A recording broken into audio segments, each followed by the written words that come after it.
The thoughts, opinions, and general overall shade thrown on High at 9 News are those of the individual speakers and not those of High at 9 News, its audience, or its advertisers. The statements made do not constitute medical, legal, or financial advice, and for advice tailored to your specific situation, please consult with a licensed professional. Welcome to the High at 9 News Hour, where you will hear from cannabis industry experts and professionals from around the country talk about important topics while shining light on global issues and discussing cannabis as it relates to politics, regulation and reform, data and technology, science, research and medicine, family and parenting, art, celebrities and entertainment, fitness, sports, mental health and wellness, and plant-based medicines and entheogenics. Together, we are building a stronger community, fighting the stigma and creating change. With your host, Jason Beck, joined by special industry expert correspondents from around the country, and daily antics brought to you by Cannabis. Coming to you live every Monday through Friday at 9 a.m. Pacific time and high noon on the East Coast. And thank you all for getting high at 9 with us.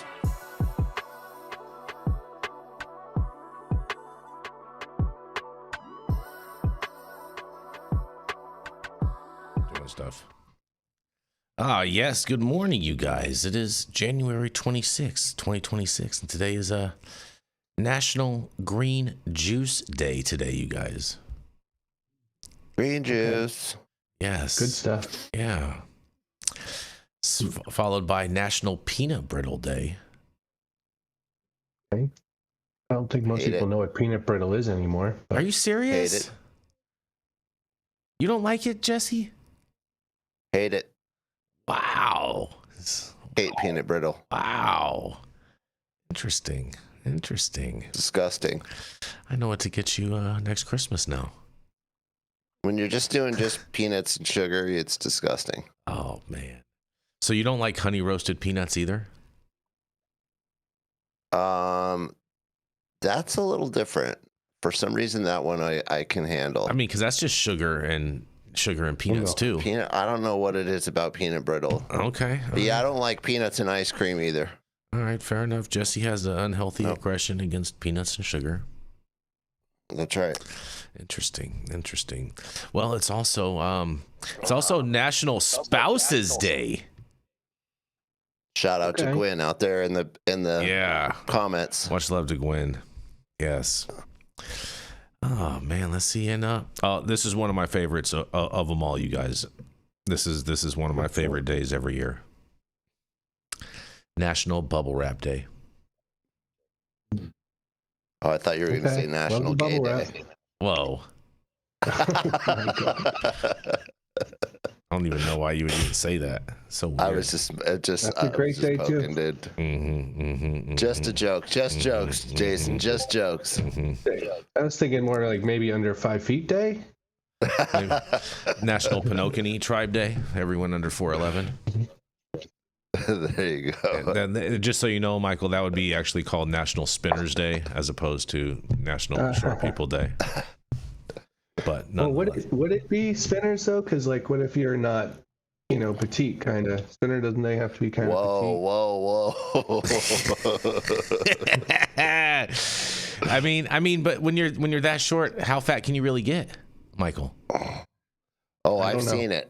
Oh, I don't know. I haven't seen it. I've seen some little bouncy balls. I haven't seen that. I haven't seen. I've seen them 4'11" and 4'11" wide. I'm thankful on this day that I have not seen those types of images. I don't have those type of images ingrained in my head like you guys do. Fortunately enough. Regardless of the fact, everyone is beautiful. I don't buy into that bullshit. I think that's total bullshit, Michael. I don't buy any of that stuff.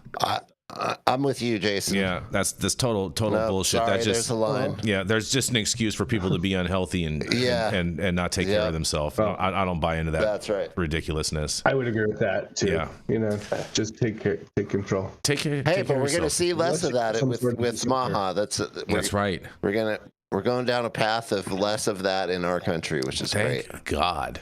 Thank God. Make supermodels super again. We have a great freeze-dried fruits and vegetables line. So. Oh, nice. What's it called? Let's go. What's it called? Zen Bites Delights. Zen Bites Delights. Look at that. And thank you all for joining us and getting high at 9 with us. It's also high noon on the East Coast. And please remember to like, share, and subscribe to us on all social media platforms. You can see exactly where we live on the internet down below, and you can follow us every day, Monday through Friday, on YouTube, Rumble, Twitch, X, Instagram, Facebook, Kick, as well as on our very own website, www.high9news.com. So welcome to everyone joining us from any one of those platforms. And man, I have 3 bad stories for you guys today. Just fair warning. I have no good news for you guys today, okay? Because there's some Missouri cannabis growers fined for breaking the immaculate conception rule, you guys. That's right. State regulators discovered cultivation licenses were bringing in clones, seeds, and tissue cultures from other states in violation of Missouri's marijuana tracking regulations. At least 7 marijuana cultivation facilities in Missouri have been fined over the last year for breaking what's known in the industry as the immaculate conception rule, in quotation marks. Marijuana can't pass over state lines because it's still federally illegal, and state law mandates that all marijuana must be grown within the state. But however, there is 1 year after a license passes a commencement inspection, when the state essentially closes its eyes and puts its hands over its ears on how a cultivation facility starts its inventory. It's called the Immaculate Conception Rule, and 6 facilities were fined up to $500,000 for breaking it last year. A spokesperson for the Missouri Division of Cannabis Regulation said regulators discovered some licenses believed they were permitted to bring son of a bitch. Sorry, guys. Something safety? No. There was a pop-up that popped up on the teleprompter. Sorry. A spokesperson, a spokesperson for the Missouri Division of Cannabis Regulation said regulators discovered some licenses believed they were permitted to bring in clones or tissue cultures as well as seeds on an ongoing basis. However, this practice is a violation of seed-to-sale tracking regulations, they say. To keep up with customers' preferences and demand, these companies had been bringing in clones or starter plants and tissue cultures, which is a form of in vitro propagation of popular plant varietals from other states. They said, in quotes, "In lieu of penalties or other enforcement action, these violations were resolved for amounts ranging from $50,000 to $500,000, depending on the circumstances," said Lisa Cox, spokeswoman for the Missouri Department of Health and Senior Services, which oversees the Cannabis Regulation Division. The licenses that saw the biggest fines are major players in other states as well, including companies like Good Day Farm and High Profile. The combined fee for 4 cultivation licenses representing Good Day Farm and codes with share management was $347,495, with facilities are located in Columbia, Carlton, and Chaffee. For High Profile, it was $500,000 at its O'Fallon cultivation facility, and 2 smaller cultivators also saw fines of $20,000 and $50,000. None of the licenses who were fined by the state returned the independent's request for comment, and there's also the mother plant. That's right, because cultivation facilities in Missouri are approved to grow marijuana plants, and the harvest is sent to a manufacturing facility that then makes pre-rolls, edibles, and other products. But oftentimes, cultivators will develop a mother plant to collect clones or cuttings from the plant and put those into their own pots, and those are genetically identical to the plant that they are cut from. But where does the mother plant come from, you ask? Well, for a facility's first year, the rules and law are silent on how that occurs, Cox said. After that, the facilities can ask the state for permission to bring in seeds for ongoing inventory needs, and she said, or get clones from other licensed cultivators located in Missouri. But the state fined several licenses last year for not sticking to those rules, sending a clear message to all Missouri companies that they have to grow plants from seed or get starter plants from their competitors. Ryan Shepard's instructor for St. Louis Community College cannabis program said, as a plant nerd, he doesn't believe starting from seed is necessarily difficult thing or a bad thing for the industry's innovation. In a quote, "I think a lot of the cultivation centers are set up to care for already established plants, and that would be a little bit of a challenge," he said. But it's nothing like the well-versed plant growers working in the cultivation centers can't handle, he said. The main challenge is the delay in production, he said. It will take about a month to 6 weeks for a cannabis plant to start to be well established, he said, but they'll be pretty hardy plants, he says. Clones are obviously much easier to deal with, he said, but tissue cultures involve a small amount of cells to get started, he said, and that process can take about as long as seed sprouting. He understands that it's difficult for companies to align the plant growth time with the need to keep up with trends in other states, and if a product is selling really well in California, he said, of course we're going to try to get that same thing in Missouri. Well, they must have a lot of Blue Dream in Missouri then. But, however, he said it can disincentivize cultivation centers from trying new things. For the sake of his students, he hopes the emphasis will shift to breeding and innovation, in a quote. We at St. Louis Community College really emphasize that our students be plant scientists who focus on cannabis, he said. Innovation can be difficult when the federal and state laws are rapidly changing, he added, and the independent asked if the state would consider a variance for licenses to get clones in the future to keep up with popular varieties, and in the quote they say, the department was considering guidance from the DEA that indicated clones may no longer be considered marijuana under federal law due to low Delta-9 THC concentrations, Cox said.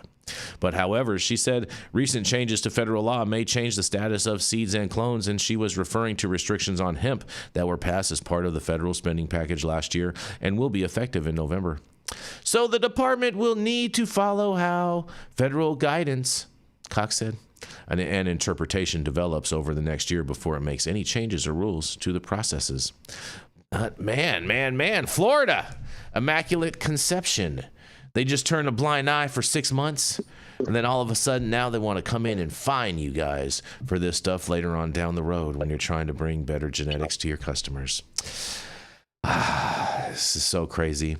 I feel like, Michael, I find it very hysterical that they just say, hey, you know what? A fine remediates this problem. No jail time, no anything. No, we're notifying the federal government of this, but they're putting it out in the news that this is happening. But just a fine, that's it. Just a fine. And what's the government going to do with that? Find it very interesting. Sounds like a heist to me. You would think the DA would turn around and look into it, because this is one of the things that they technically can go after, right? And exactly. Fact, I thought it was the don't ask, don't tell rule, and that's kind of what we coined it as in Florida when we were talking about it. Yep. Because I think it's ridiculous, right? And this has been going on for since the beginning of the cannabis industry. You either had to buy the seeds illegally or get them from another legal state, you know. So it's so funny. It's crazy, bro. It's super, super crazy. Gary, what do you think about this? You got licenses in multiple states. What do you think about all this?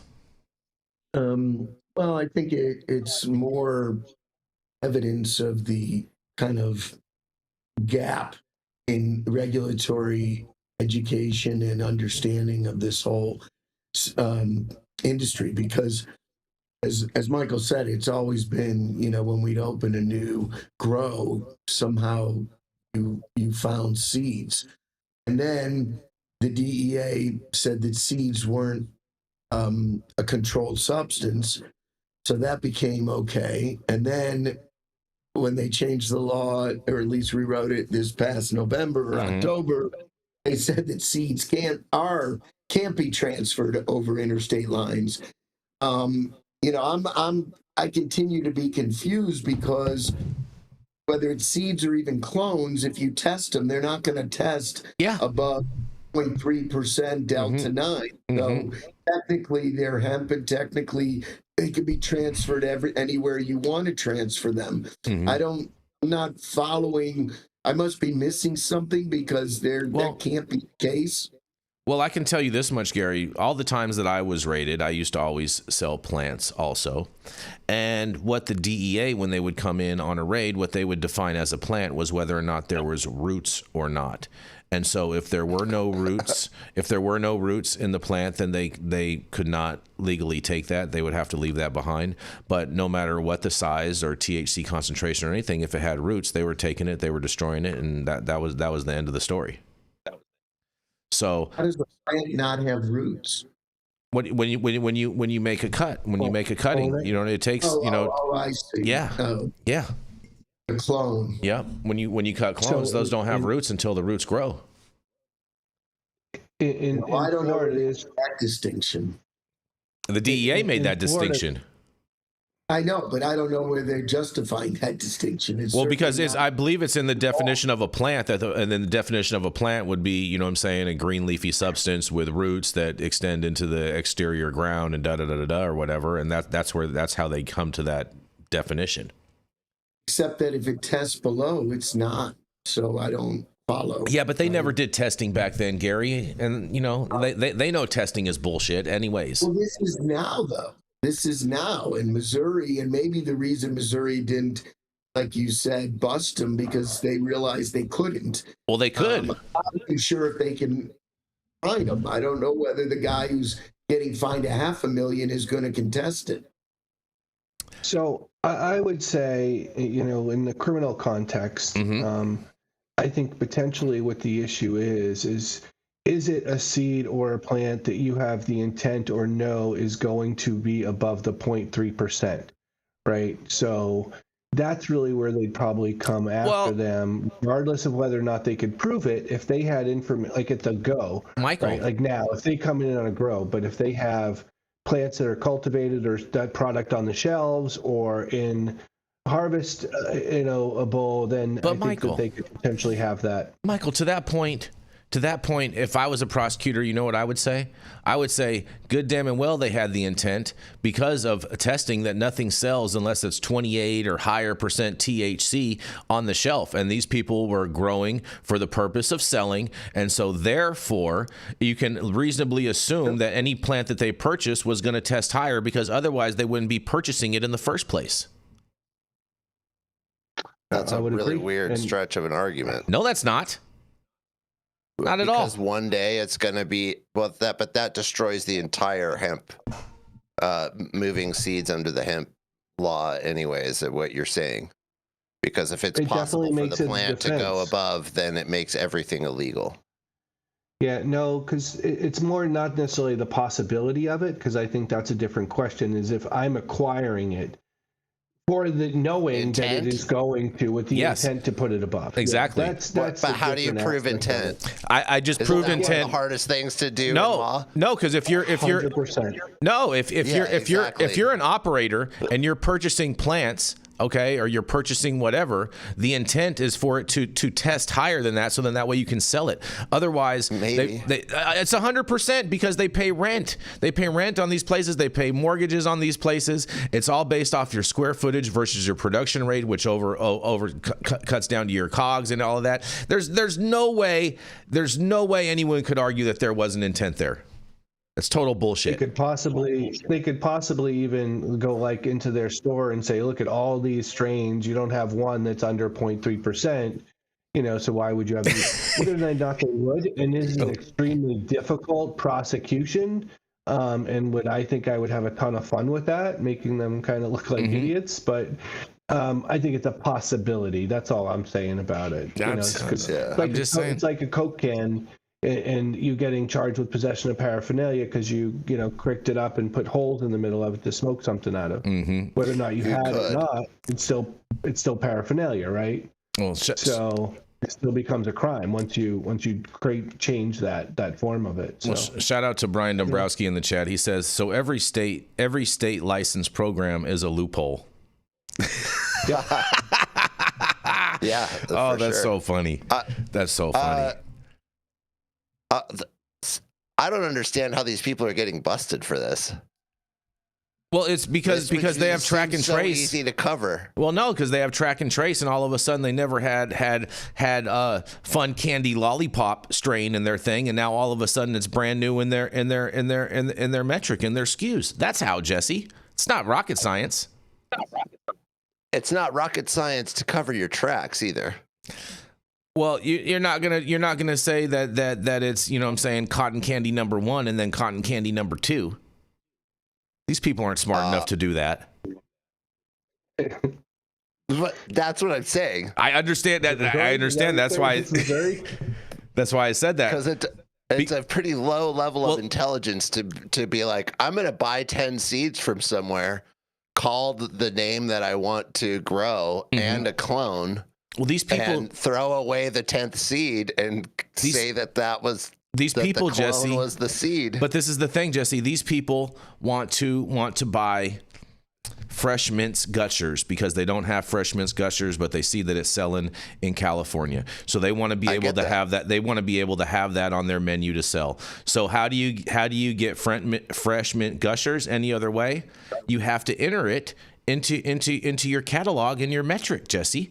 So therefore, unless they're going to call it something else and they're going to tell the consumer, oh yeah, it's really this, but we call it this, and then people are going to just look at them cockeyed and like, you don't know what the frick you're talking about. But where did it come from to begin with? You know, I mean, and if you tried the fresh gut, the great one.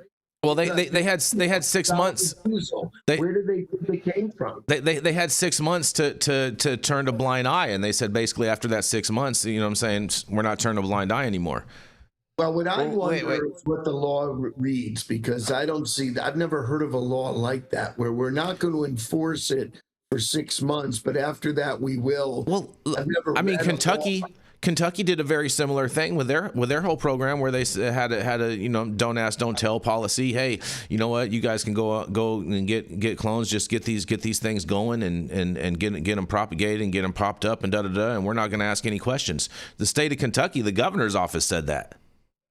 Well, honestly, I always say there's law and there's lore, and this is a classic example of the lore biting you in the ass. Mm-hmm. Mm-hmm. There was no talk about this issue at all when, you know, Florida's medical marijuana industry came into play. And there's still never been talk about that issue. And I can't imagine that any of the operators in the state did anything but get product from their consultants from out of state. Fair enough. Well, I mean, I happen to have a firsthand account of a lot of stuff of what went into Florida, especially at its beginning stages, especially on private jets and whatnot. But nonetheless, we're going to roll into a commercial, and we are going to be right back.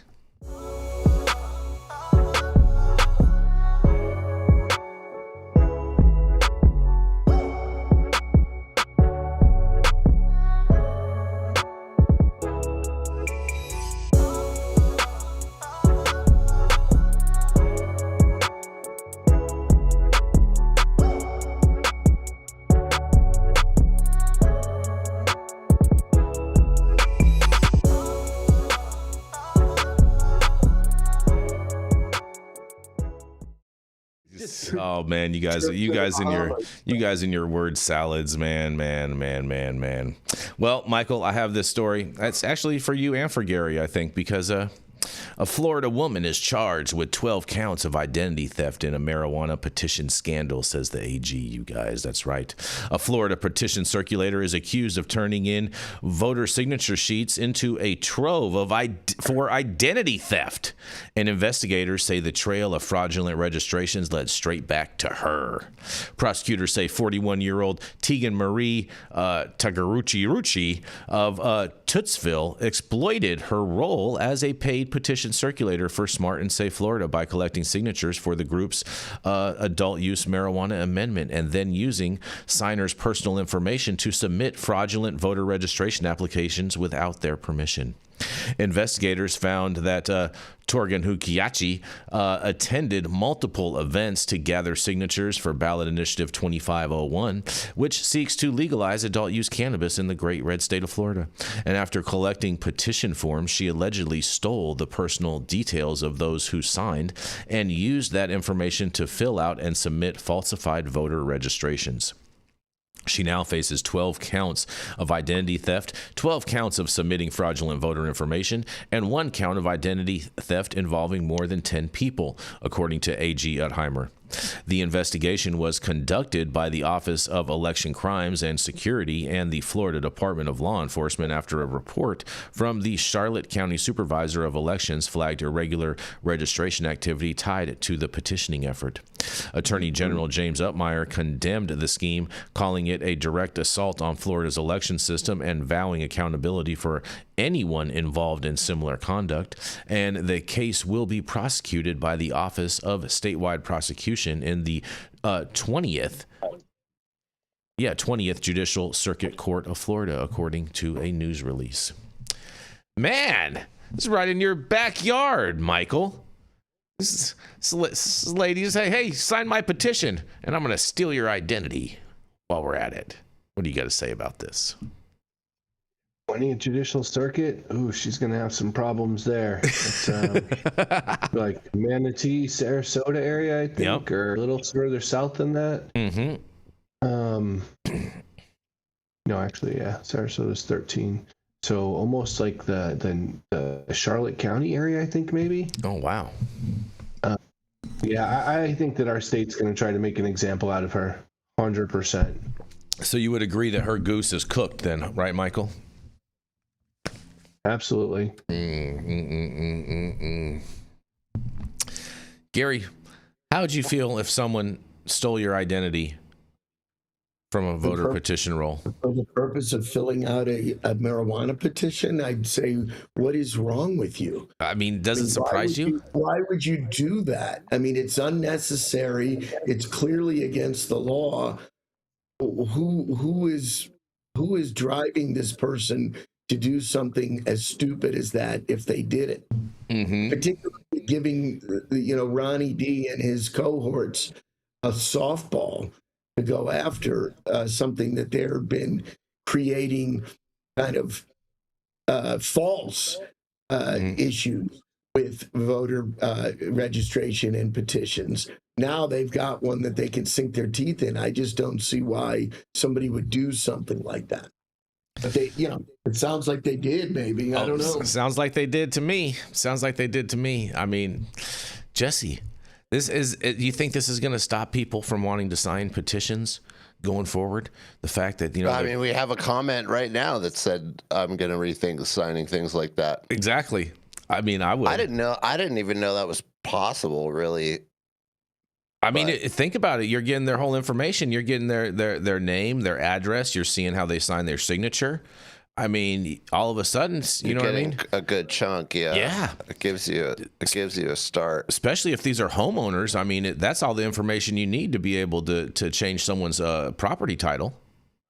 I mean, is it laziness? Because seriously, there's enough people to get these petitions signed in the state of Florida. I don't think it's laziness at all. I think this person did it for the sole intent of fraudulent activities.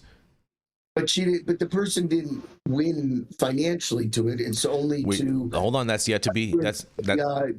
The goal of the petition. Correct? That's yet to come out. That is yet to come out. That is not. You know what I mean? I'm sure there's still an ongoing investigation in this, and there'll be more that follows this tale.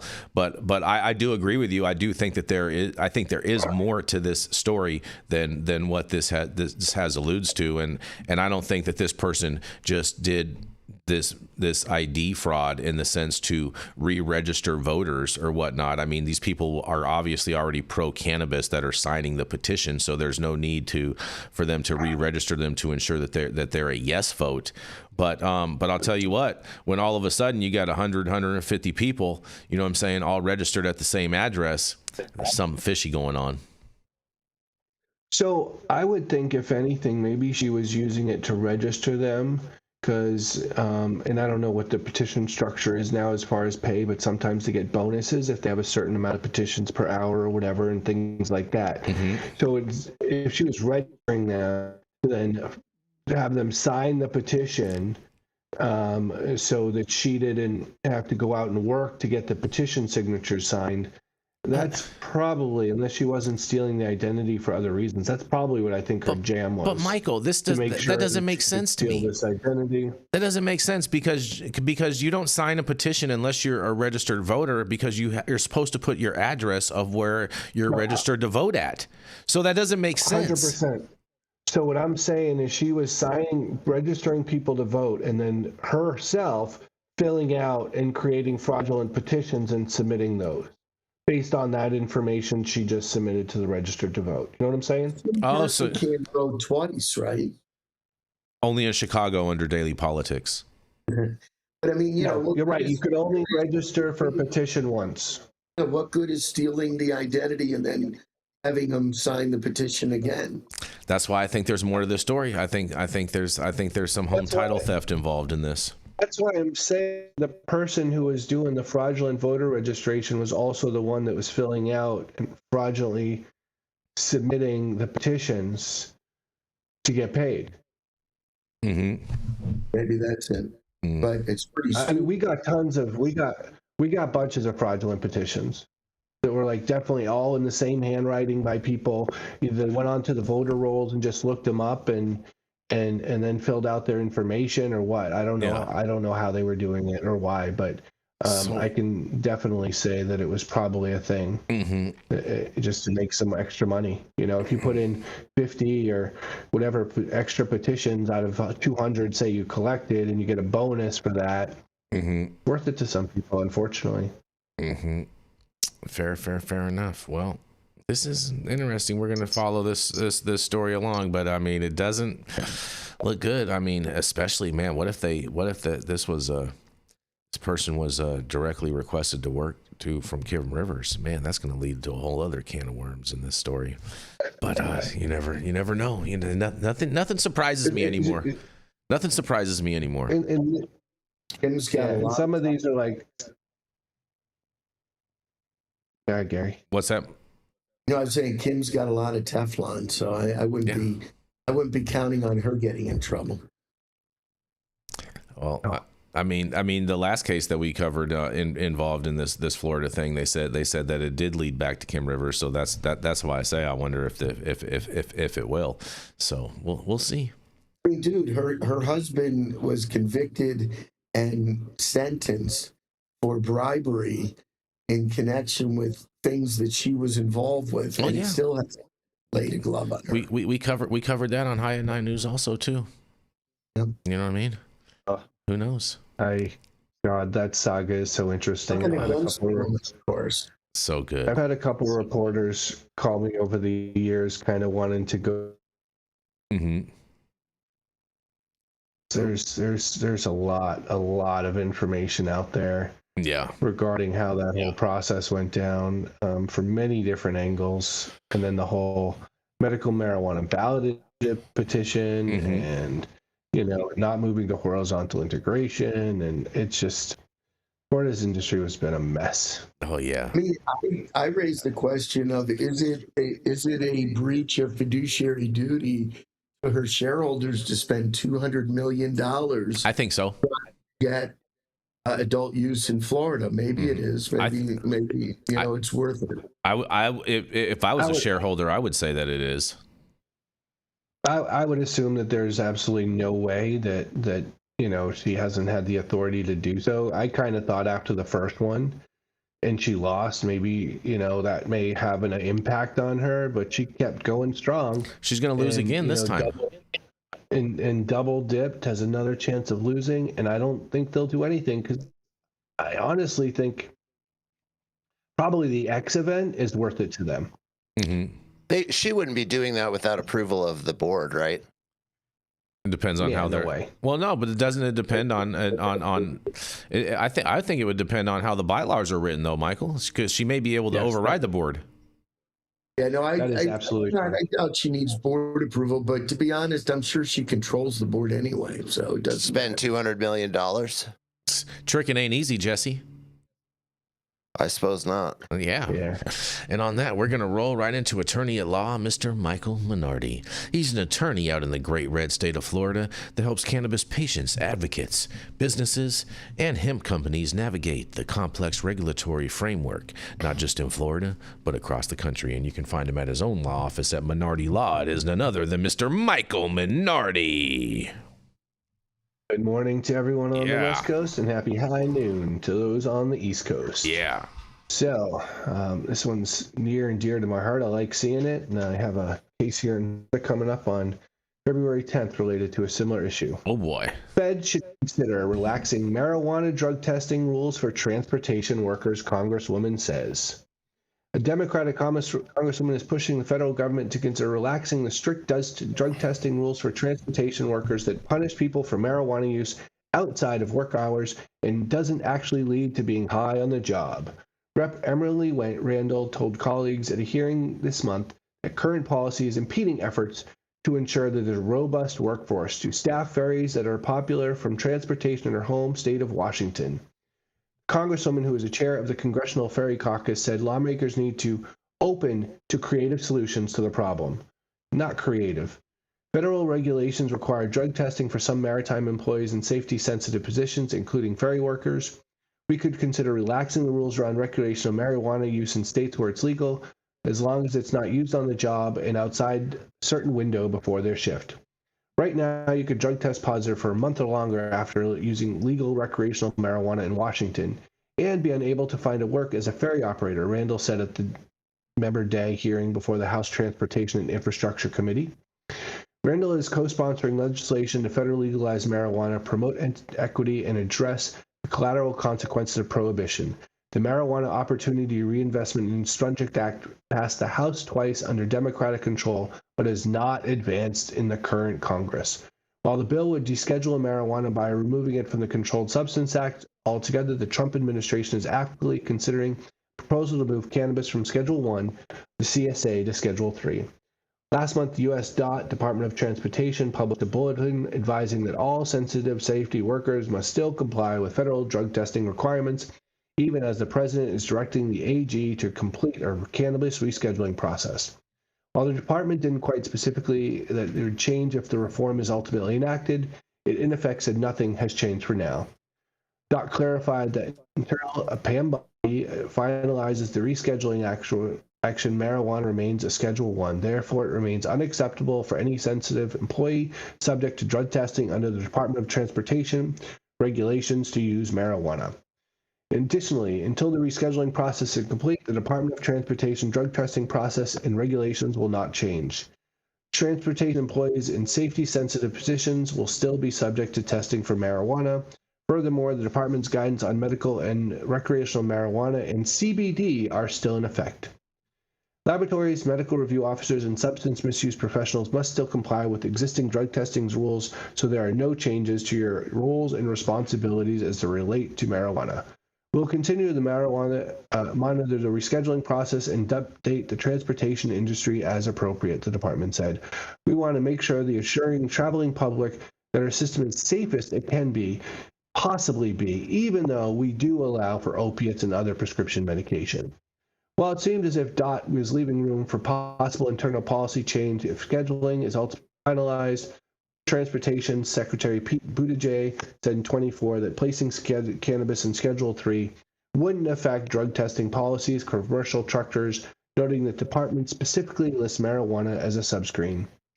The reason rescheduling on its own wouldn't change DOT policy is based on the interpretation of the 1991 Omnibus Transportation Employee Testing Act, which grants the Transportation Secretary with discretion to test for any controlled substance they've determined has a risk to the transportation and safety. Buttigieg was responding to a question from Rep. Rick Crawford during a House Transportation Infrastructure Committee hearing. The congressman had hearing concerns referencing American Truckers Association about the broad public and health and safety concerns of reclassification on the national highway system. This has continued to be a different issue and continue to be something strong. This goes on and talks about the different issues related to the reports related to cannabis and driving. It does talk about a 2024 NHTSA said relatively little research backing the idea that THC concentration in the blood can be used to determine impairment, again calling into question laws in several states that have per se limits for cannabinoid metabolites, and several states have determined legal per se definitions for impairment, but relatively little research supports their relationship to crash risk.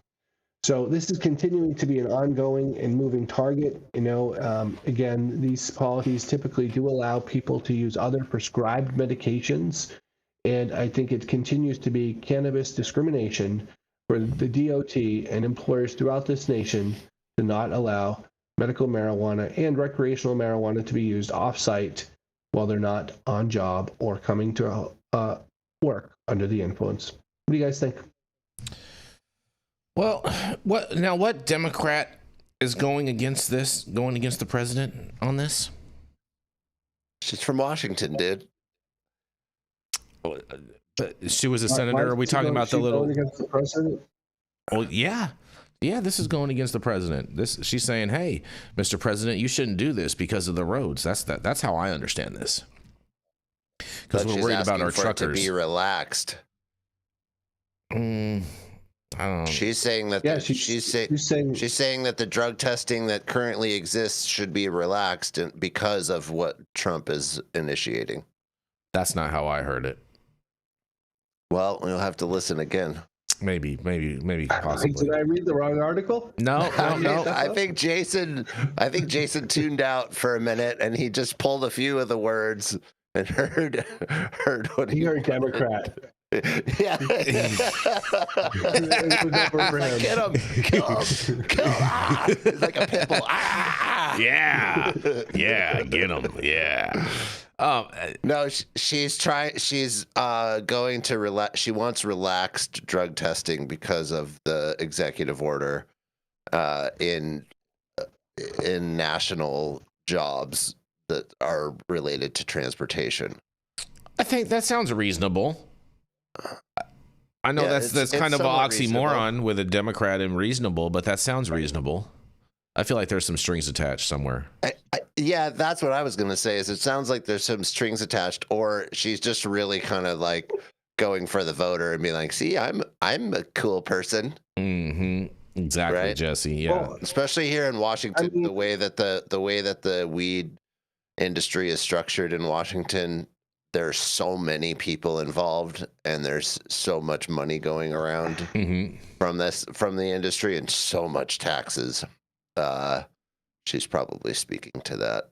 Interesting. I mean, this cuts a ton of people out of high-paying and good jobs by not allowing them to use medical cannabis or recreational cannabis, because it applies to both.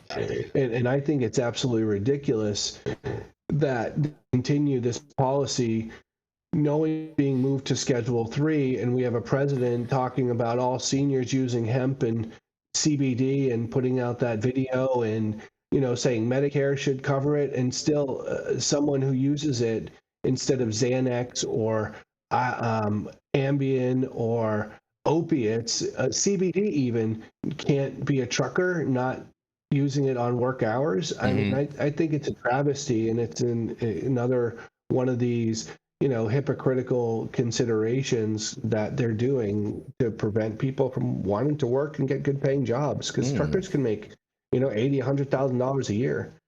Yeah, they can make good money. That's for sure. So truckers can be clocking them dollars. I think, if anything, the Republican Congress is not getting on board with Trump's policies and kind of adopting this, at least for medical uses. I think the secretary, I don't know why Buttigieg didn't do it, but they should a policy change, and maybe the Trump should step up and say, hey, we're going to let our truckers work. And if they want to use a safe, effective medicine or relax with a joint instead of a bottle of whiskey when they're off duty, let them do it. I totally agree with that, Michael. I totally agree with that. Totally agree with that. I'm not mad at that. Shout out to the truckers. The truckers, you know what I'm saying? They need our help, and you know what I'm saying? We need to make sure that we're helping them. They do a great service to us, and anything that we can do to help make their life better, we need to make sure that we're able to do it. I know, driving if you were from here to Miami, I get out of the car and I'm sore, and I'm like, damn, I need to, get rid of that inflammation, relax a little bit. Yeah. Why can't they after driving for 18 hours a day? Right. Fair enough. Fair enough. Well, on that, I guess we're going to roll into our next commercial, and we are going to be right back. And these ads are appearing right now on Fox News. Rescheduling cannabis, which was classified as more dangerous than fentanyl. Trump's action will destroy the cartel's illicit black market. expand medical research, and ensure seniors and veterans safely receive the care they need. Thank President Trump for delivering on another America First promise. Sense. Stop whatever you're doing. Make sure you smash that like button. I know we'll appreciate it. You'll appreciate it, and YouTube will appreciate it. Also, make sure you subscribe to the channel if you're not subscribed already. And all of the articles that we cover on today's show, you can read directly on our website at www.high9news.com. And also, make sure that you're following us on X and Rumble, as those are the most stable platforms in the metaverse. Under President Trump, America is back. Trump's delivered the largest tax cut in history, putting more money in our pockets and restored America's economic dominance. Promises made, promises kept. Now it's time to fulfill another promise from President Trump and reschedule cannabis, which supports over 400,000 jobs and creates billions of dollars in economic growth. Reschedule cannabis and stack another win, Mr. President. America First Agriculture Action Inc. is responsible for the contents of this advertising. Yes, and we are back. Interesting, very interesting, Jesse. Well, you know, maritime law is very different than a landlubber law. You know what I mean, Jesse? But nonetheless, we're going to keep this train rolling. We're going to roll right into Mr. Gary Kaminsky. Gary Kaminsky is a regulatory compliance attorney with over 39 years of experience working in highly regulated industries. For the past 10 years, Gary has focused his practice on the cannabis and marijuana and hemp space, advising public, multi-state operators, hemp beverage manufacturers, and other participants in the cannabis supply chain. Prior to that, Gary was a SEC enforcement attorney, in-house counsel for proprietary trading firms, a broker-dealer, and a principal at several hedge funds. And Gary's expertise is in developing, implementing, and maintaining regulatory enterprise risk management systems to mitigate lapses that can cause disruption to the client's businesses. It is none other than the commissioner himself, Mr. Gary Kaminsky. Okay, well, we're reading a little bit from the Cannabis Law Report today. Yeah. More on the lack of normalization of efforts of various parts of our government, whether it be the EO, the Congress, the states. President Trump's promise to cover CBD via Medicaid is in limbo as hemp THC protections stall. Congressional leaders removed language delaying a ban on hemp THC from a spending bill released this week, complicating the picture for CBD treatments promised by President Trump, not Hump. Easy there. Well, over the weekend, congressional leaders removed language from the spending bill that would have given THC a temporary reprieve ahead of a looming ban. In addition to worsening uncertainty for hemp farmers and operators on the eve of the planting season, the setback in Washington threatens to delay when health insurance will cover CBD treatments, as President Donald Trump promised last month, industry lobbyists said. The $28 billion U.S. hemp industry has been on high alert since November, when the deal to end the government shutdown also redefined hemp under federal law to recriminalize most popular hemp-derived THC products.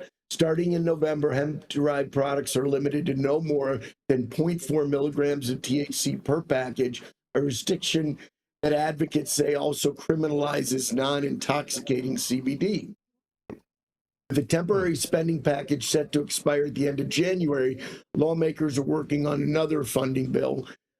Hemp interests are pushing to include 1 or 2 year delays in the bill to avoid the looming ban. Push to save hemp THC in temporary spending bills unravels. Language that would have done so, similar to a standalone bill introduced in the House by Indiana Republican Representative Jim Baird and Minnesota Democrat Republican Angie Craig, was included in a draft version of a bipartisan funding bill, several sources told MJ Biz Daily. But with the Republican Party's slim majority in the House, individual members have significant leverage, and enough members of the House Freedom Caucus, led by Representative Andy Harris, the Maryland Republican, who authored ban language, moved to get the hemp THC ban reprieve language removed, Washington lobbyists told MJ Biz Daily. Lobbyists are hopeful that the hemp THC ban can still be avoided, and with it, chaos and uncertainty for hemp farmers and operators who are reliant on the enormous market for hemp-derived THC products. As the days go on, we're picking up more and more support in Congress among other major policy players, says Jonathan Miller, the general counsel of U.S. Hemp Roundtable, a major Washington lobby.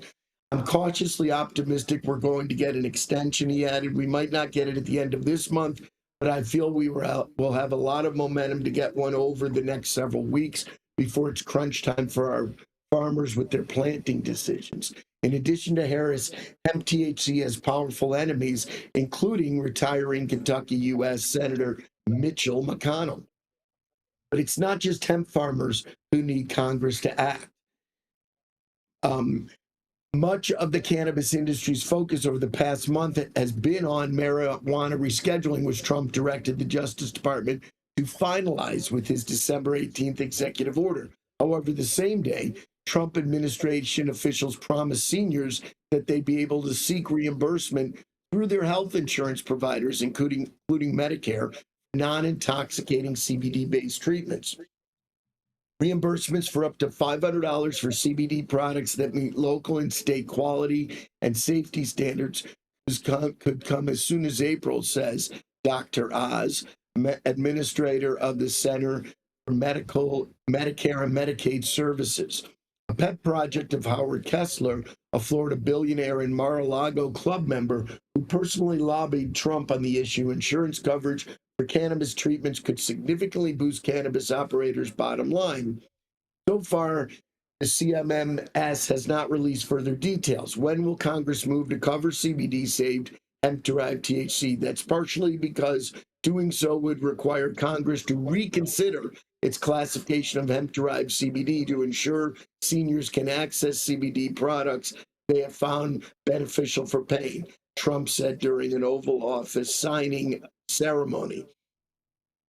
This highlights one of the primary problems that we have in the definitions that they have come up with, again, because the way they've defined hemp, it's almost impossible to create, or I should say isolate CBD for ability of people to get sufficient products that would help them in a medical way that Trump apparently highly supports, because you can't get a marijuana plant or even a hemp plant, and then once you get down to crude and you get rid of all the flower and seeds and stalks and you have less of that compound, you have more of everything else. So therefore, by definition, your 0.3% delta 9 number goes up if you had one before, making it not hemp.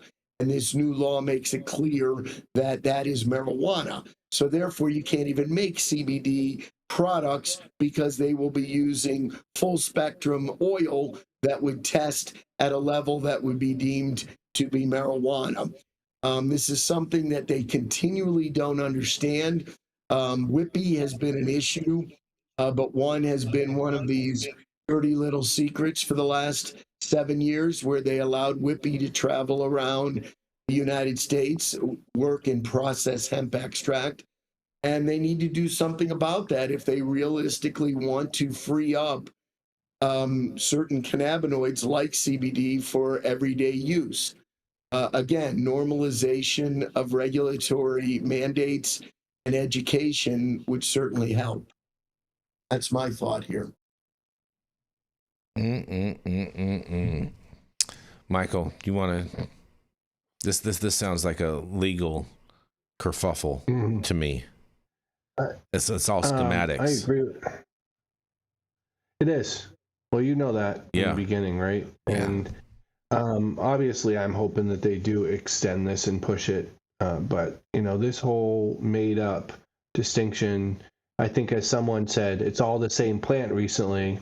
I know who that guy was. It's all cannabis sativa L, no matter what. And this made-up distinction is ridiculous. And, anything to change it, I think, is moving in the right direction. And it's taking way too long, and it's continuing to destroy way too many lives the way it currently is. I mean, I think ultimately they're going to be successful with this. I mean, I know that they're kind of naysaying on this, that he's not going to be able to get it through. But I think they ultimately are going to get this handled and get this ironed out. And at the same time, if there is problems that arise, I think that just bodes. It gives us a stronger political stance because we know that it's what the president wants overall. And so that's going to enable us to pivot stronger and harder going forward. And so, you know, if there's challenges along the way, I'm going to welcome them because that's going to increase our likelihood of better legislation moving forward. That's how I see it. The good thing is, I would think on the federal level, and I guess I don't really know, you probably have law enforcement, drug testing companies and stuff like that really putting money against this issue, and the conservative right. But I would hope to think that the dollars are starting to flip both in states across the country and federally for this change. And that's what I think gets it done. I mean, dollars are definitely flipping and whatnot and different things like that. But I don't see any like real dollars getting put into like real strong lobbying efforts. And there's still a serious lack of sophistication in the cannabis space when it comes to lobbying and trying to get things done. You know, the best thing that the cannabis industry has going for it is its high public appeal.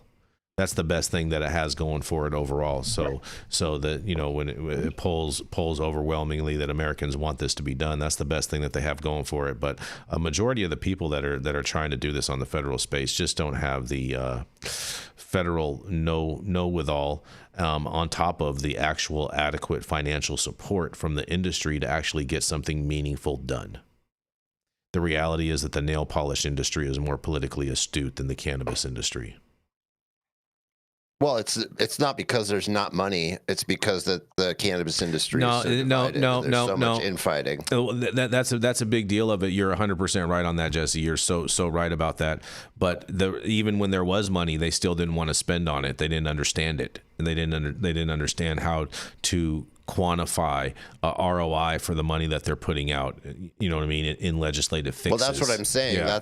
That comes from the division. Yeah. So there are some people that understand, but then there's other factions of the industry that don't, and then they're all fighting about it. And so the primary thing becomes fighting over whether or not to even unify to lobby at all. And part of it is that these legal definitions have split the plant into 3 separate divisions, right? So you have adult use, you have medical marijuana, and you have hemp. You only have only have cannabis sativa L, Jesse. That's it. Well, I know that, but that's not what people are doing, right? So people live in one of those 3 factions in their minds, whether or not it's true.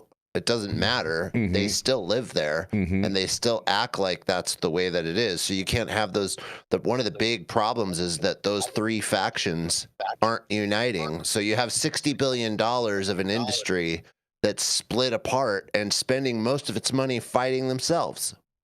And even among the hemp folks, you've got those that are interested in just shoving their businesses through what may be called a loophole, selling products that we all know that shouldn't be sold in that forum. And then you've got other hemp products that should be low dose beverages and full spectrum CBD, for instance. And it's a very challenging thing because you've got a lot of diverse and disparate views, and the people who barely understand this have all these people talking to them on the Hill, and they say, "You guys get your shit together and come back to us." And I don't think those 3 factions that you described, Jesse, can get their shit together. I don't think they can either. I don't know if they ever will. But I've heard it from numerous lawmakers. They're like, "Hey, you guys are coming in here saying this, and we got these people saying this, and you guys just can't speak with one unified voice of what we're going to do. So we're not going to do anything."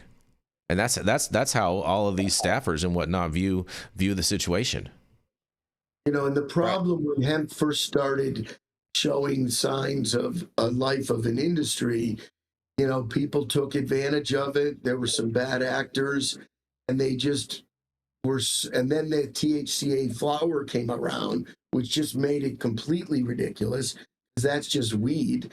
And now you've got a situation where if you're on the hemp side, you clearly didn't want to try to push back and say, well, it's one plant and we should just regulate it that way. So let's get rid of what's working, interstate commerce, and go to the non-working, broken system of state-by-state regulation. That didn't make sense. But then you obviously had the marijuana people who feel like they had to go and spend all this money, and they have all these restrictions, and it's one plant, so it's not fair. And I just don't see that the country is ready to look at one plant and say, okay, let's just let people smoke it, drink it, and eat it wherever they want. They're going to have to pretty soon. They're going to have to pretty soon, because it's going to come down to that. Well, this comes down, just to tag onto this one last thing and to kind of reiterate it. This just comes down to, well, the biggest problem is the infighting. I mean, you can jump on X right now and search the term hemp, and you're going to come up with people attacking each other, people from the regulated cannabis industry, from the state industries, attacking people on the hemp side and saying that they're so bad, what they're doing is destroying the industry, and then vice versa. You have the hemp people attacking right back, and it's insane. That is the thing that's stopping there from being any lobbying. And like you said, it creates confusion on the regulator government side. Yeah, because then they look at all these people and they're like, none of you know anything. Yeah, you guys all look like a bunch of clown shows. You can't agree on anything, and you have this plant, and you have these industries, and you can't agree on anything, so who's right? Yep. And the regulator's not going to jump up and say, we know who's right. Yeah, exactly. No. They're going to wait for us to figure it out. Exactly right. So my point is that as an industry, we got to stop attacking each other. We got to figure out how to support each other, period. I thought the cannabis industry was all about supporting one another. I thought that was one of the core fundamentals. But it's never what I see in the cannabis space. The hippie ideals have turned out not to be true. Jason. You know this better than anyone. Yeah, it's an example of the hippie ideals gone astray, right? Now when you get together with a bunch of dudes and you want to and you're going to partake, you don't pass joints. They all roll their own. Well, they no longer share pot. What happened? Well, that's because there's so much. That's because there's so much of it. You don't have to share it anymore, and no one wants to hit a soggy joint from their hippie friend that they just, you know what I'm saying. Here's the thing, Gary. I am one of those people. I won't smoke someone else's. Yeah, weed, I don't share joints with people. And the reason is because I don't know what their inputs are. Well, now, if I know the person, you mean really the person? Well, you mean the person, like what they're inputting in their mouth? No. Oh, I'm more concerned about what they're putting in their grow medium. I'm more concerned about what they're spraying on the plant at the end for pest control and for mold control. I don't know what they're doing and what they're using for inputs as far as that goes. I don't know what their grow process is. Oh, I'll share mine. Yeah. No. Yeah. I'll only share mine with select people. I'll only share mine with select people. Very, very, very, very small circle of people. Whatever. Jason's very giving with it. Organic, soil, flour. Yeah, that's the way I like it. I want it au natural. Yeah. The way God intended, right? So you don't buy it from a dispensary? No, I don't. I haven't smoked weed in a year because of that. Because I can't grow weed right now. Yeah. Fair enough. Well, I think, did something happen with YouTube? I don't think so. Did it? I'm not sure. It's still going. Okay. All right. Oh, yeah. No, it's still working. It's still working. We're still working. Okay. All right. My bad, you guys. Well, on that, we're going to roll into our final commercial, and we are going to be right back. Stream Deck's not working. Aim high.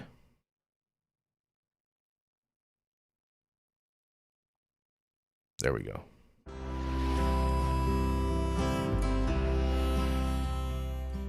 Oh man, your knees still bothering you, man? Yeah, my left one, you know? But I'll tell you what, I've been using this new CBD cream, and it works like a miracle. CBDs? I done heard about them CBDs. I was out there on them Twitters the other day, and I heard they get you high as a kite. Well, not this stuff. This. Oh, yep. Something did just happen. There we go. And are we back? We are back, it looks like. Yeah, we're back. We're back. All right. Weird technical days. Sorry about all that, you guys, but we're going to roll right into Mr. Jesse Barney. He's the founder of Barney Design Co. and take your brand to the highest plateau with a rebrand, with a new brand, or even just a new color scheme. It is none other than the man, Mr. Jesse Barney. Thank you, Jason. Appreciate it. I scoured the internet last night looking for a good story. Couldn't find one, and Jason brought me one this morning. So Yeah, that's right. Appreciate that. Yeah. The news is slow right now. Let's get some rescheduling done so we can have some news going on. Have some progress in this industry. Any progress would be nice. Or just fire Pam Bondi and let's get a new AG. Yeah. All right. So the Denver marijuana dispensary licenses revoked after links to interstate drug case. Code violations uncovered. Ooh, wow, wow, wow. Mm-hmm. Denver officials revoked 4 business licenses for a Montebello marijuana dispensary and grow facility after finding repeated code violations and learning that one of the employees was arrested in an interstate drug case, according to city records. Denver's Department of Licensing and Consumer Protection, formerly the Department of Excise and Licenses, on January 8th revoked licenses for Blazing OG's retail and medical shops and grow facilities. City officials wrote in a final decision letter earlier this month. Geez, can we make an even more run-on sentence? That's got to be AI. City inspectors scheduled a visit to the facility, also known as OG Medicinals, at 4995 Lima Street, after learning that the wife of the owner, Mark Steimer, was arrested last year south of Omaha, Nebraska, with 31 pounds of marijuana in heat-sealed bags in her vehicle. Eileen Steimer, who was the compliance manager at Blazin' OG, told local law enforcement officers she was transporting the marijuana from Colorado to friends in Michigan. Oh, that's smart. Just tell them what you're doing. Her March arrest in Sarpy County triggered an inspection of Blazin' OG by the Colorado officials in June. John Rise, the chief deputy county attorney for Sarpy County, told the Denver Post on Friday that Eileen Steimer was pulled over on March 6th after repeatedly changing lanes. That's another thing. When you're transporting weed, you got to drive really perfectly. If you can't do that, you shouldn't be doing it. Officers smelled marijuana in her vehicle and then found the 31-pound cannabis cargo. She was charged with 2 felonies, intent to distribute marijuana and lack of a tax stamp for her cargo. She pleaded no contest. She was fined $10,000, Rise said. Well, that's probably only just a few of those pounds. Too bad she didn't make it. An attempt to reach Mark Steimer at his Blazin' OG email address resulted in an automatic response stating the address was invalid. According to the January 8th final decision letter obtained by the Denver Post, inspectors found 2,606 plants in Blazin' OG's flower rooms that did not have the required electronic tags attached to the plants. Instead, tags were lying in the soil.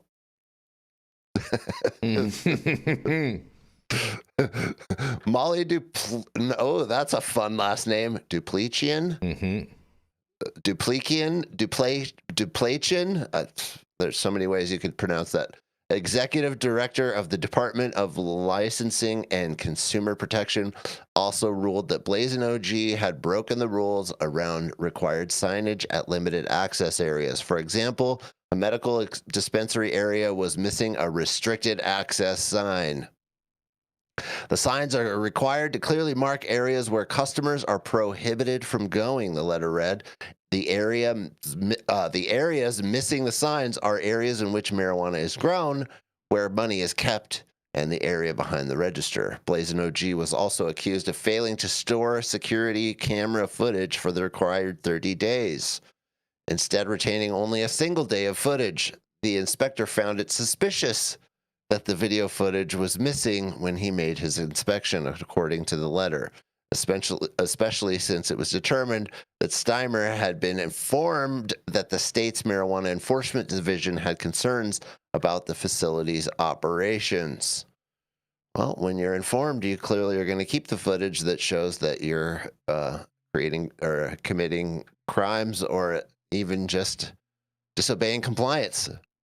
The director also finds that the respondent had advanced knowledge of the underlying inspection and that it more likely than not, and that it is more likely than not that respondent erased all video recordings prior to the day before the inspection, the final decision letter read.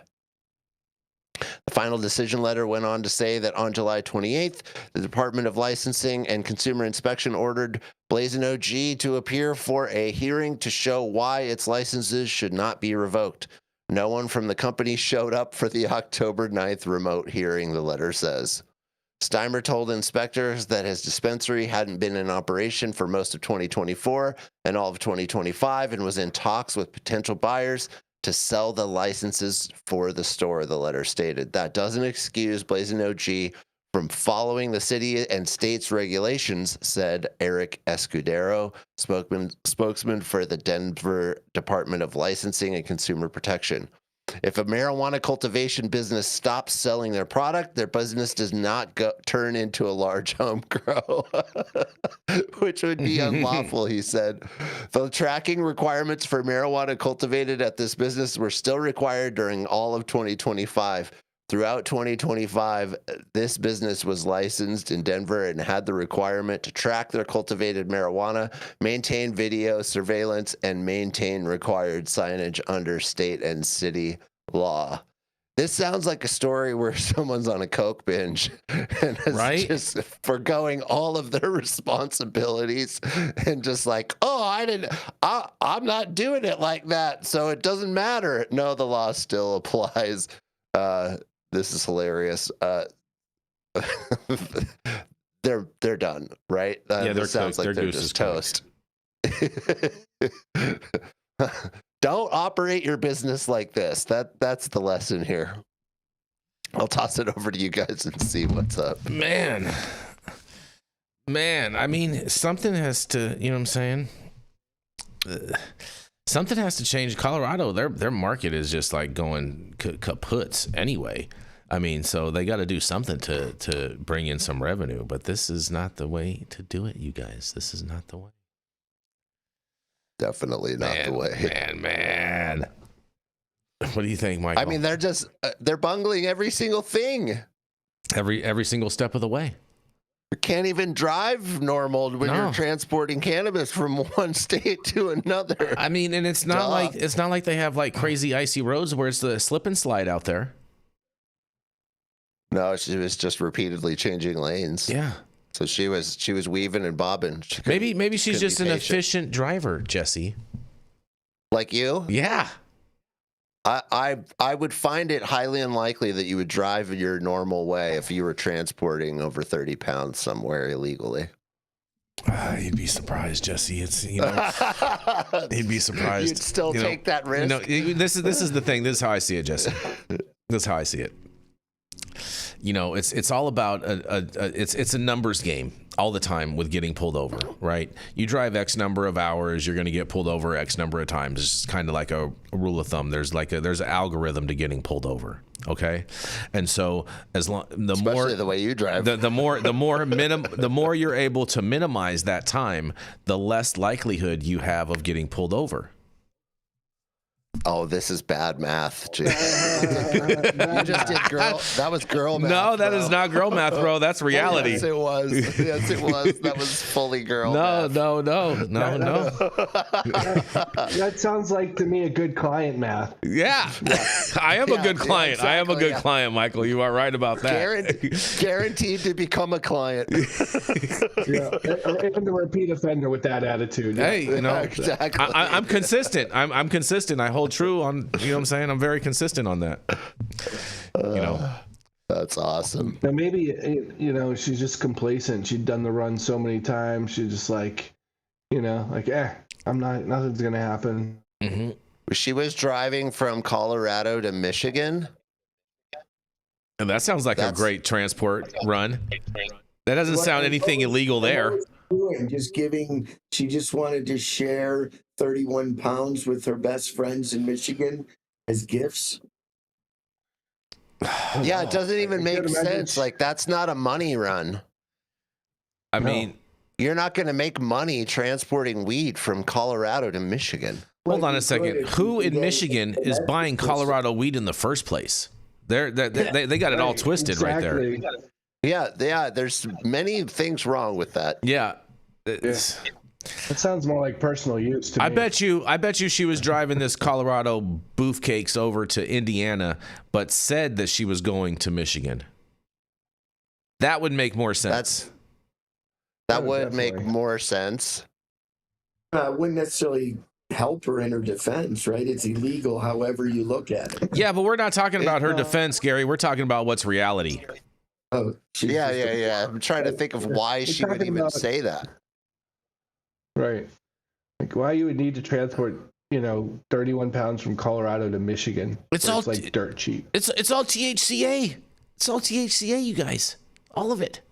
And then there's other things, like they have 2,600 plants growing. They're not operating their dispensary. They're not doing anything compliant. What are they doing with the 2,600 plants? Clearly, they're distributing nationwide. They've foregone even operating their dispensary. Who needs to operate a dispensary, Jesse, when you're selling 31 pounds in Michigan? Wow, isn't that the lowest prices in the country, though? That's what I'm saying. That's how I was speaking of the irony in all of this. Is Gary. Indiana the most illegal state? No, Idaho. In that region? In the region, yeah. No, in that region. In that region, yeah. Yeah. But it's not super far to West Virginia, right? Well, West Virginia has a medical program. Okay. So you said most illegal state. Yeah. Not state with the most illegals in it. Indiana's the most illegal? Indiana is the most illegal. They don't have a medical program nor an adult use program, and the least regulated, maybe I should say. Well, I mean, that is where 3G is, and they really are the kind of the pioneers of the hemp derived business. Mm-hmm. And but our dispensary is right on the Indiana border, and it bodes well for us. See what I'm saying? In those unregulated illegal states, cannabis prices are still up. Yeah. Right. So if you drive across the border and get some dispensary weed, you're saving money. Yeah. No, Gary keeps his prices nice and high for all those Illinois customers or Indiana customers. It just got raised by 24%. See? Because of the new tax. Yep. That's interesting. Well, yeah, but are you selling $400 ounces? I don't know. Probably. I'm just the compliance guy. In Michigan? I think you should institute not. a $400 ounce, Gary, just to see if it sells. No way. I'm not involved in those decisions. There's people that want to pay $400 an ounce, though, Michael. Why are you trying to discount those customer base? These people want to pay that. Maybe. These people want to pay that. Trust me, they love it.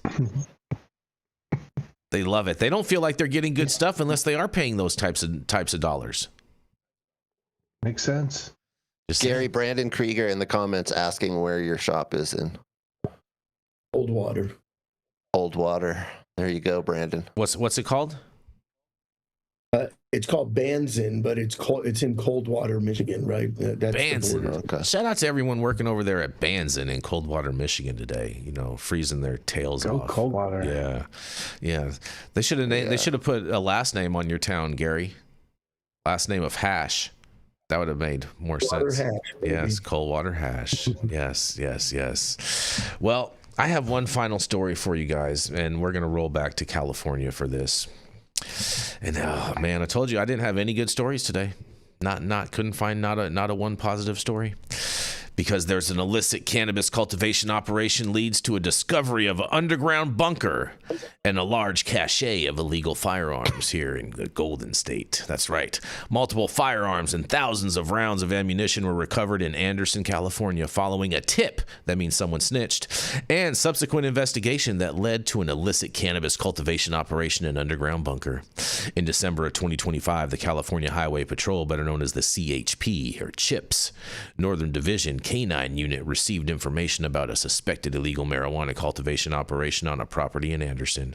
After securing a search warrant, CHP Air Operations conducted an overflight of the area, further confirming the information they received. Following the appropriate month-long investigation, members of the CHP Northern Division Warrant Service team executed a search warrant at the property on January 20th, and during the search, officers discovered an underground bunker accessible through a 100-foot-long culvert. The bunker was equipped with power, ventilation, a concrete floor with built-in drainage, and the necessary supplies to cultivate marijuana.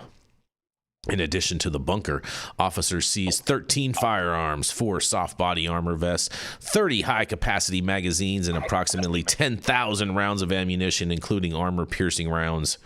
Among the seized firearms were a sawed-off shotgun, 3 AR-15 style assault rifles, and 1 with an obliterated serial number, and 2 firearms reported stolen in 2016 and in 1978. Man, that's when I was born.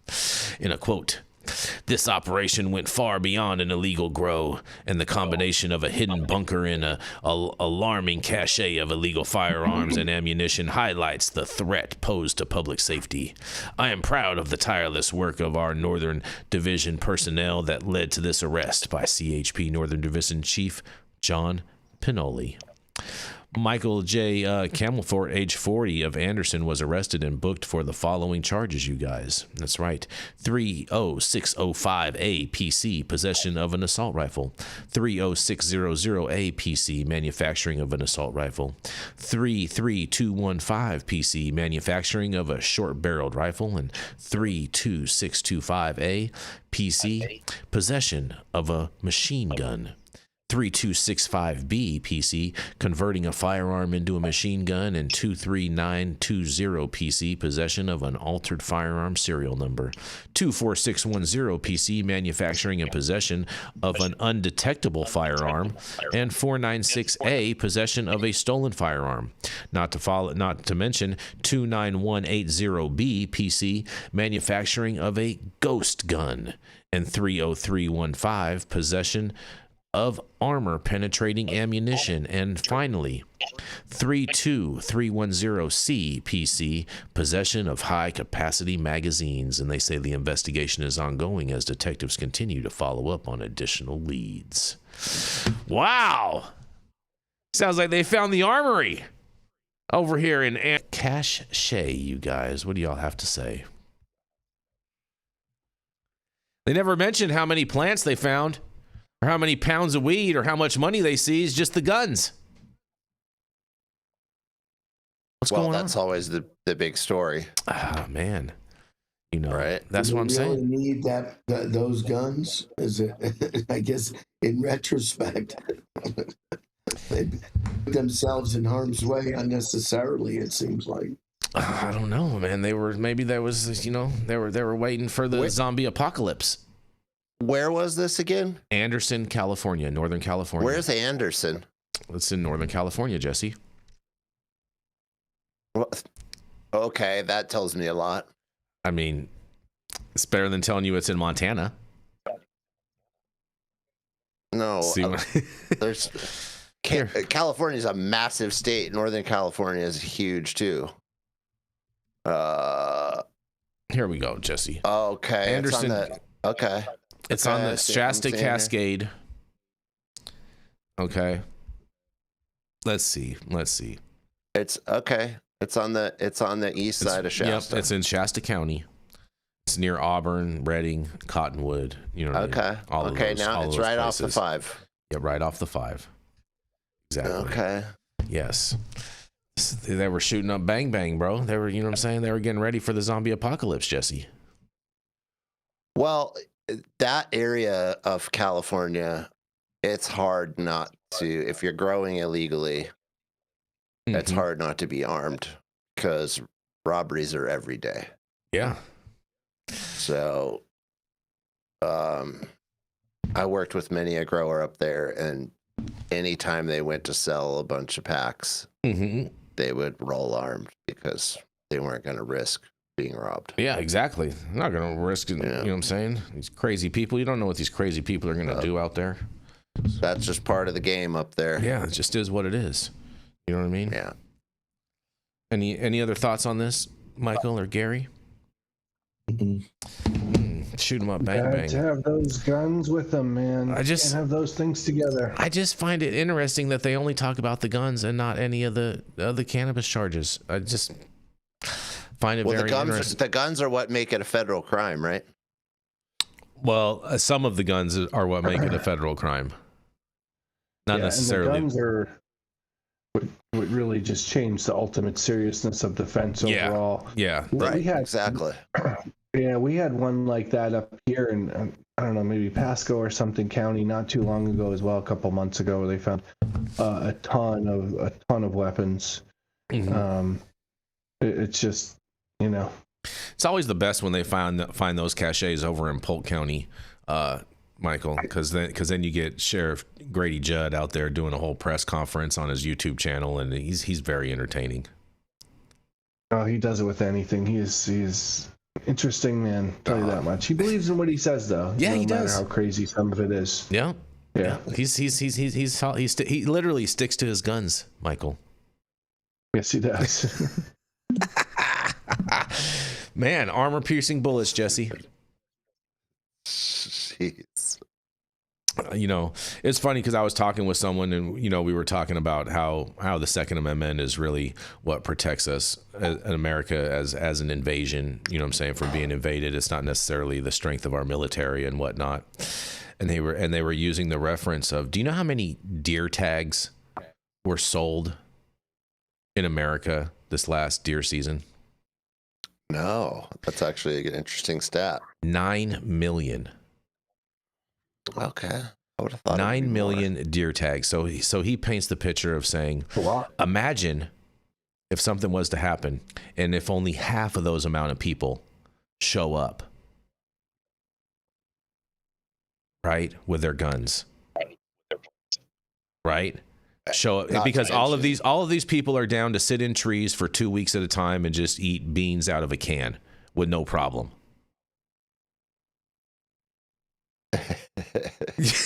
Exactly.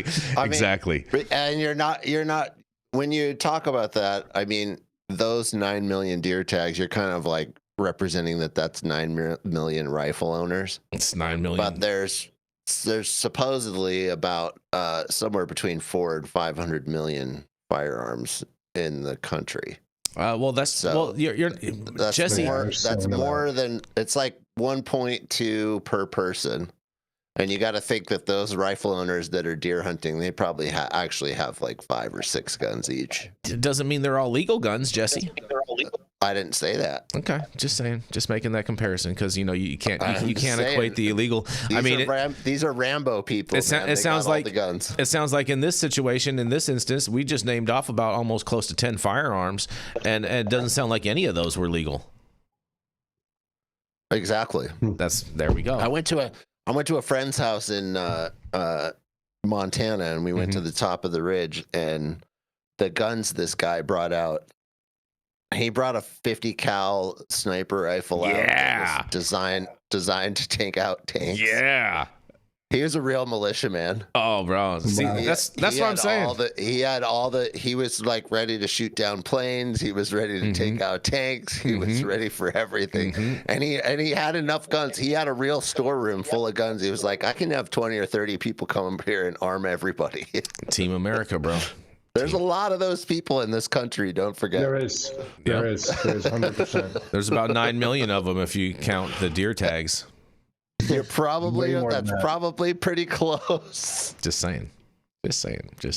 Anyways, shoot 'em up, bang bang on a Monday. It's the most important day of the week. And thank you all for joining us and getting high at 9 with us every Monday through Friday at 9 a.m. Pacific and high noon on the East Coast. And big shout out to our audience and supporters for tuning in daily and listening to the insanity that is the developing cannabis industry. Huge thank you to Catalyst Cannabis for helping us keep the lights on. And thank you to our correspondents for being absolutely amazing. And thank you to Cannabis Sativa L for giving us a reason to do this every day. And thank you to Cloud Media partners Elias and Gabriel. They're somewhere in the metaverse. And Gabriel, great save today. And thank you all for tuning in and getting high at 9 with us. We are America's #1 daily cannabis news show.